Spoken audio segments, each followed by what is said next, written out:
Namaskar. Welcome to Awakening with Brahma Kumaris. You're watching Healer Within. Sister Shivani is with us. Welcome, sister. Om Shanti. So this healer which is within is learning meditation. Learning to heal right from the root.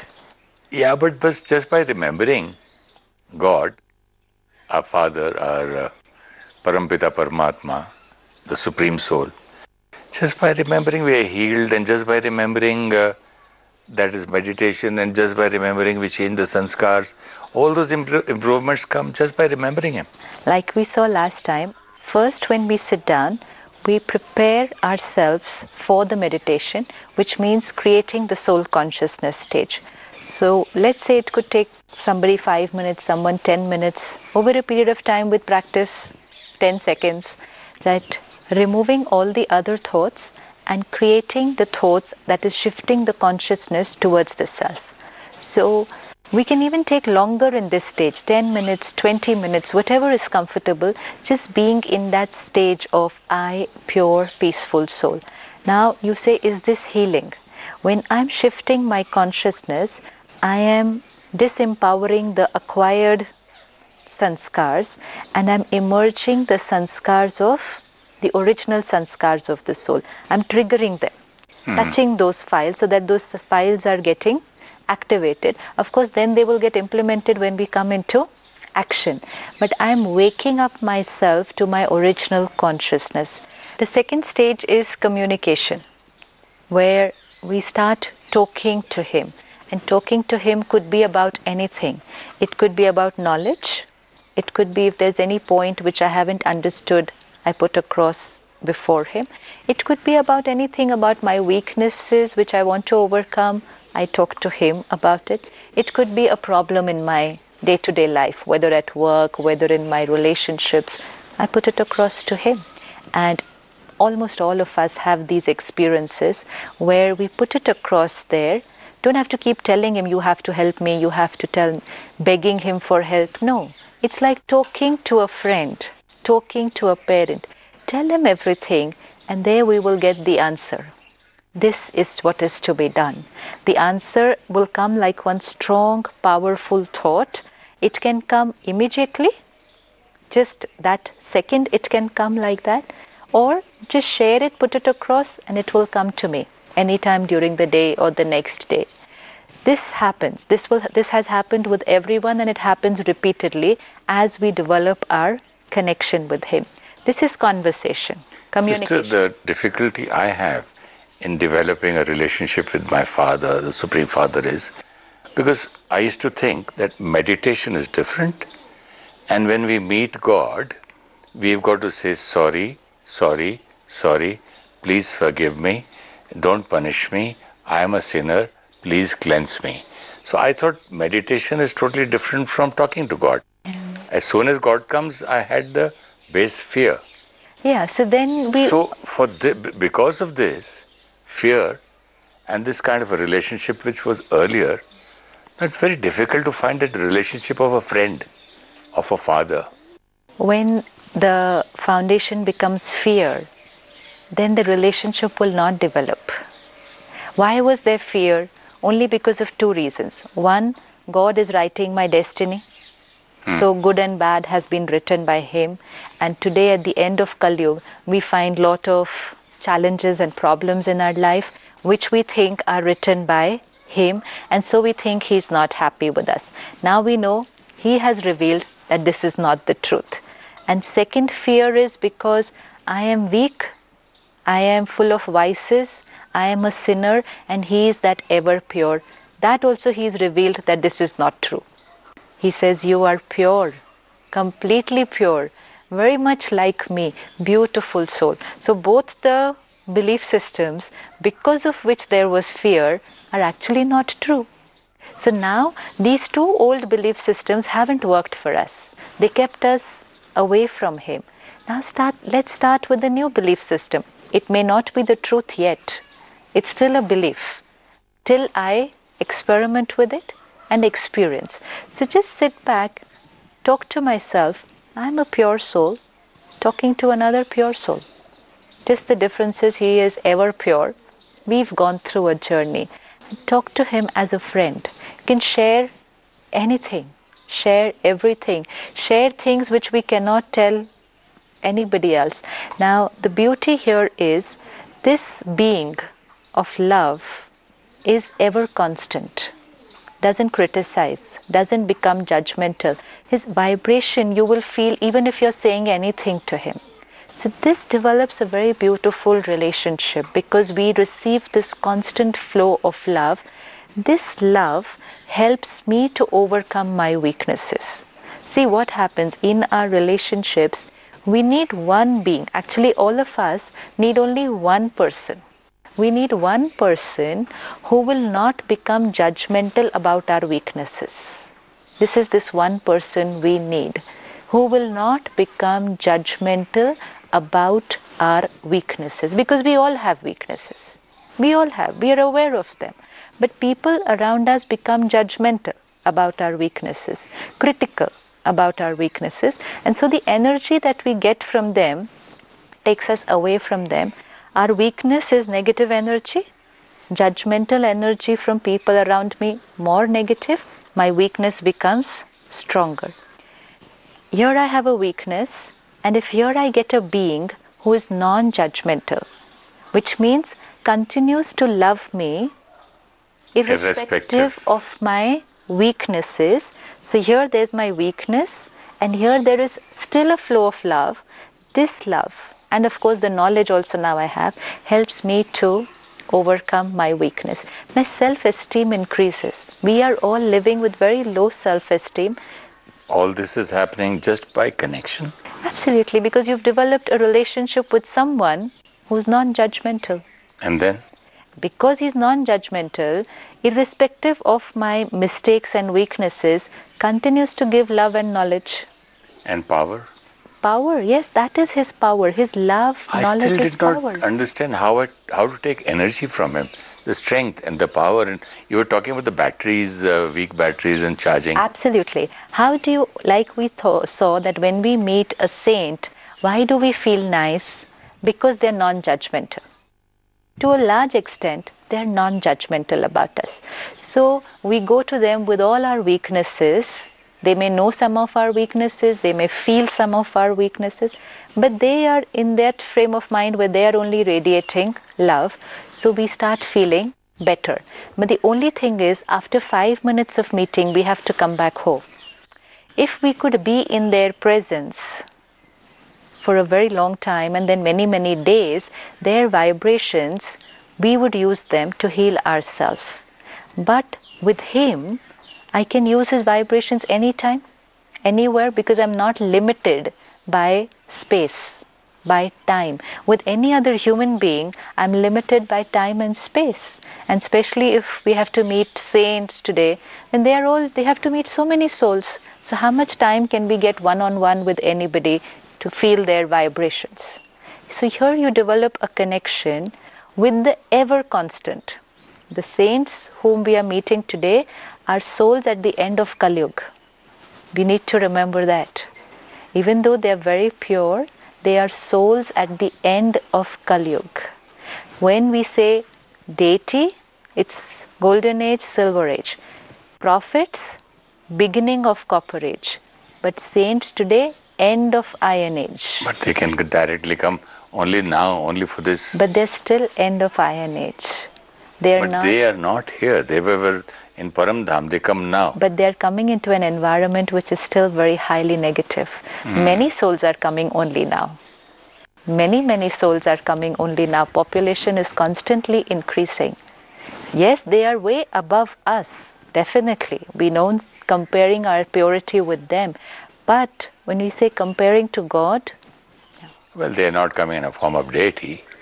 It's not form of deity. Okay, with that degree of yes, purity. The degree of purity, when everything is pure, environment is pure, body is perfect, soul is completely pure. So we can't compare a soul at the beginning of golden age. Even the qualities of nature and the universe is deteriorating. Absolutely deteriorating. It's absolutely reached its. So if you see a soul in golden age and a soul at the end of iron age, it's not even the beginning of iron age, it's the end of iron age. So if we say pure soul in golden age and pure soul at the end of iron age, is not the same thing.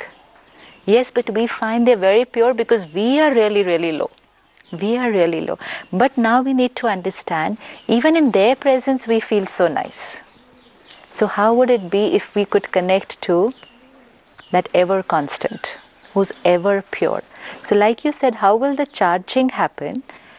When I sit to even converse, even talk, one, I am soul conscious, that itself is charging first. Body consciousness is decreasing. Second, I am sitting in the company of an God. ever pure being. Third, just sitting in that company, in that remembrance, the vibrations. Here we need to remember, many people will say, but this could be imagination. You know, isn't this imagination? We are there. Where is it? Maybe I'm just imagining, I'm going beyond the very sun, good point, I'm going there, and there is some point of light there. So many say that, is this imagination, and how will any power come through imagination? This knowledge is being revealed by Him. This knowledge has not been given by anyone here. It's being revealed by Him. He has said, remember me there, I am there, and I will be there to connect to you when you remember me there. Now, I will have to begin with a faith. Initially, when I came to the Brahma Kumaris and somebody said, God is giving this complete knowledge. And I looked at them and I said, really? You know, and it sounded very, I in fact ridiculed it initially. And I said, this doesn't work for me. They said, no. God is giving this complete knowledge. It's God saying all this and revealing all this. Now, I had two options. Reject it, make fun of it, or the second option, try it out. A very logical, scientific thinking mind said, this doesn't work. But science also says, don't reject it without trying it out. So you pick it up hypothetically. You know, in science, we have learnt one thing, that to prove something, you have to begin with a belief which says it's true. The answer first. We can come. The answer We can first. come in the reverse. In the other way around. So we used to have these little problems in maths which used to say, prove A is equal to B. So we had to start with, suppose A is equal to B. If we did not start with suppose A is equal to B, we could never reach A is equal to B. Try any number of days. See, here also I had to say, okay, suppose what they are saying is right. true. Okay, there is a possibility if so many people are saying. And it was not only about what they were saying, it was about seeing the experiences in their life. And experiences not of miracle, experiences of transformation, of self-healing. So that was an inspiration to begin the experiment. And the mind also says that, look, I have met Brahma Kumaris now. I have seen what God says now. And if this is curing me of so many problems, if this is the best medicine or best doctor, maybe I have taken other medicine earlier. Maybe I have improved because of that also. Right. Maybe my earlier meditation courses, earlier my bhakti, earlier gurus, whatever. But that can be a result of this also. Like one government plans and makes good roads and all that, and they lose election, and the other government says it works out in when the other government is ruling. So who will take the credit for it. the credit? So here also the mind plays such a trick. Saying that this could happen because of what I've done earlier. Of my hard work earlier. True. But now what I'm going to experience is also my relationship. I have to experience it now. I will experience whether I am feeling God, experiencing Him, getting any kind of touching from Him, feeling His love, and then transforming my sanskars. And like you're saying, it could happen because of what I've done earlier.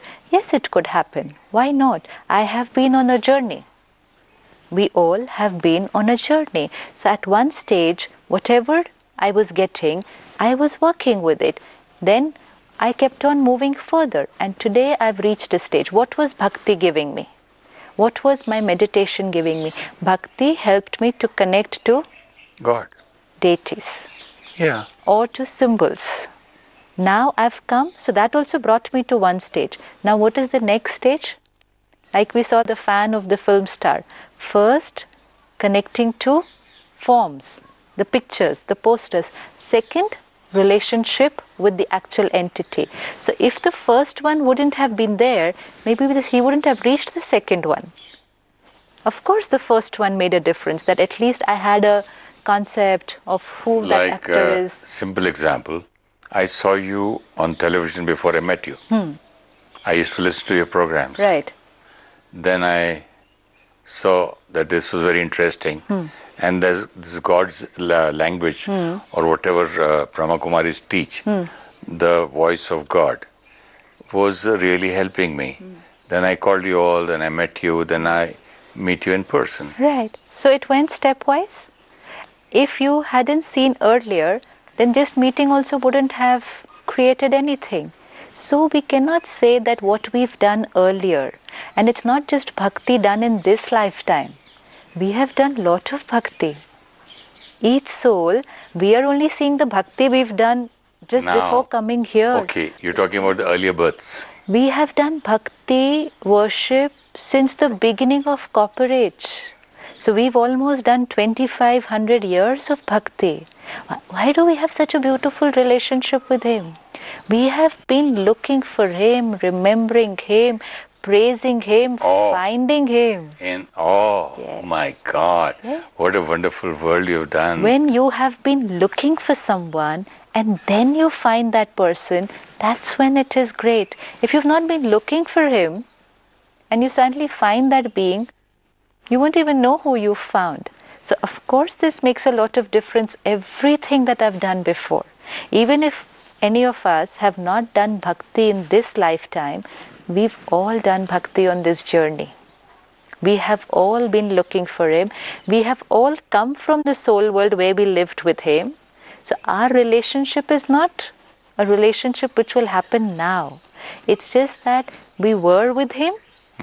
Then Golden Age and Silver Age, we were having a good time, so we didn't remember Him. From Copper Age, we have been crying out to Him. By the time we reached the end of Iron Age, we were like screaming for help. But now nothing else. You are the only one who can look after me now. Like the fish out of water. Absolutely. So when after such a long search and so much of looking for Him and crying for Him, now when we meet, that's the last point. So we cannot say this was all wasted. Not at all. This was all very, very valuable. But now when you actually meet, that's when the magic happens. So it could be just like one, like this, but that's the magic after a long journey. So second stage is when we start conversing with Him, then we are conversing with the highest, purest being. So every touching we will get, like I've experienced so many times, that any problem that's there on the mind, any confusion, just put it across to Him. And the touching that will come after that. Touching means? Touching means it will come like a strong thought. See, His touching cannot come in sound, in words. It is a telepathic connection. So it will be a strong thought which will come, which I haven't thought of before. I could have been thinking about that problem like for 5 days and that thought did not come to me. I asked so many people about that problem. Nobody gave me that answer, and here it will come like this. And then many times I would earlier have a doubt. In the form of a thought or a feeling? Like we would say, I got this brilliant idea. Don't we say like that? What a brilliant idea. Yeah. Now earlier I wouldn't come to know, is this my idea? Was this my thought, my intuition, or is this a touching from there? How to make out the difference? Because I could also have a brilliant idea. Suddenly I could come up with a solution to a problem. So was this my mind which created this solution, or was this a touching from here? This is not intuition. We have to know the difference between the two, because it can be my intuition also. Some answers will come from my own intuition, and some answers are coming from Him. What's the difference? Even my intuition starts working better in meditation, because the gross layer of the Sometimes mind. the touching can be through your intuition also. Touching is through intuition, because why? What will happen? When we sit to connect to Him, our top layer of the mind becomes absolutely silent. I just want to be clear about this. Very important for me and for the listeners. See, I was going to my farmhouse and my workers are there and they have a key. And suddenly, I don't know what to call this a word, a touching, as you say. I just thought in my intuition that why don't I carry my keys, which would have never ever come to my mind because He's always there. He's always there. I said, still I just picked up because it was very strong. I went there, I would have slept outside. Something had happened in his village and they had to rush. Right. They came running in the middle of the night and I could open the door. Now, what is this, sister? Is this touching? Is this intuition? Is this connection with God? What is this? See, again, we will not be able to always categorize it and see, is this a touching? Is this an intuition? Because intuition also starts working well because of the touching. See, whole day why we do not have touchings? Because we are so stressed, anxiety, anger. Soul is not clean. For intuition to work often, we all have intuition experiences, but they are rare, once in a while. Some souls have more intuitive experiences than others. That because of the top layer, the more they will clean it, and more important, the more they will listen to their intuition. You know what happens with many souls? Even if they have an intuitive thought, they ignore it. If you don't use it, you lose it. You lose it. So if you're having an intuitive thought, even if sometimes it appears illogical, like suppose this one. Why should I carry my keys? There, here, this one. If this was an intuitive thought, I should carry my keys. Logic would have said, you don't need to carry your keys. The because person he lives is there. Okay. People around also could have said, you don't need to carry the keys, leave it. Now what happens sometimes, because of all these factors, we do drop the intuition thought. And we say, right, I don't need to carry my keys. The intuitive thought was very strong. We were supposed to carry it. If we do this, listen to the logical mind and to people around, we don't use it. Next time, again, intuition works, we don't use it. That's when that inner voice will stop. So the more you use your intuition, the more it will work. So if you have an intuitive personality where you get these, sudden thoughts which seem illogical, they might appear very illogical at times because they're very different from logic.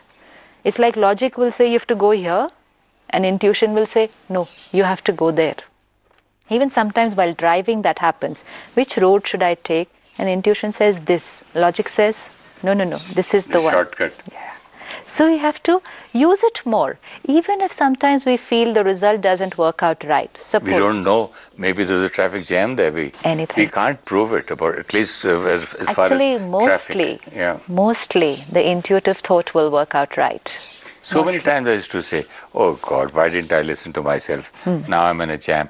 I was about to turn and I didn't. I was about to take a right turn. Perfect. But we used logic at that time. This happens so very, very often that yes, I had that strong thought I should have got. Inner voice, whatever we call it. I love that word touching because it touches you. Yes, absolutely. So many times it happens and it works because of probably connection with the Supreme Soul. Of course. It's like a parent telling us. And so it's just that because we can't hear it. So many times I tell my children, my daughter, my son, do this. Yes, Dad. I mean, some follow. Sometimes they follow 100%. Sometimes they say, yes, Dad, and then come and tell me, oh God, Dad told us this and we didn't listen to him. I wish we had done this. That's all. It's the same thing. And the more we will listen, the more the communication will be stronger. When we stop listening, relationship. Automatically, you'll keep telling. If the child doesn't listen to you once, twice, thrice, 10 times, goes on doing on his own, after some time, you will also not tell that often. You will say, how many times to interfere in their life? They're not even listening. Similarly, God's vibrations, like we saw the sun, It's always radiating. But are we there to catch it? Are we there to take it? No. We turn our face away and say, my logic works better. So this I need to keep on experimenting and using more often. More often. So when we sit in meditation, why intuition increases? Because soul consciousness has increased. Connection with Him, my innate wisdom, because wisdom is the quality, original quality of every soul. So if purity emerges, peace emerges, wisdom also emerges. So wisdom is that intuition. I am a knowledgeful soul, originally, every soul. So we are connecting back not only to purity, peace and love, but a very, very important quality, wisdom. Wisdom which I was not using because I'm living in an age of information. We are more in information today. What does the internet say? What does the computer say? What does the TV say? What does the newspaper say? What does my own wisdom say? So the more we are in the soul conscious stage and connecting to God, this wisdom also starts activating. Now use it more in practical life. This is what we have to do. Apply that quality in practical life. The more we will apply it, the more it will become our sanskar. With meditation, we will see our power to discern what is right, what is wrong. Our power to take decisions will increase. Otherwise, earlier asking so many people, what do you think I should do? Where should I go? Should I do this? Now fast, quick decisions. Do not need too much to ask anybody, because wisdom has started working.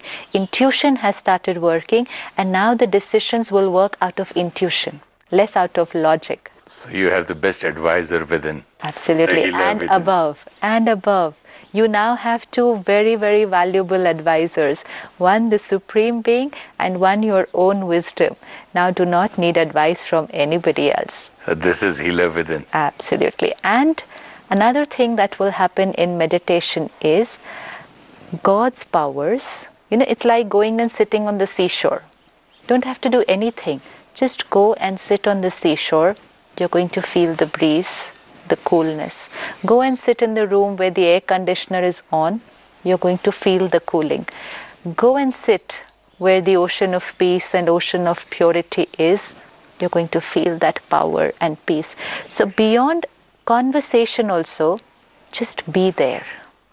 Be there in the presence of those powers, those vibrations. Just let them come on to you. Like the sun's rays, just let it fall on you. That's it. That will do the rest of the work. Vitamin D automatically. Automatically. We are not going to sit and create that vitamin D in the body. But yes, we have to go and sit in the sunlight for half an hour every day. Just go and sit there. No conversation needed. Nothing.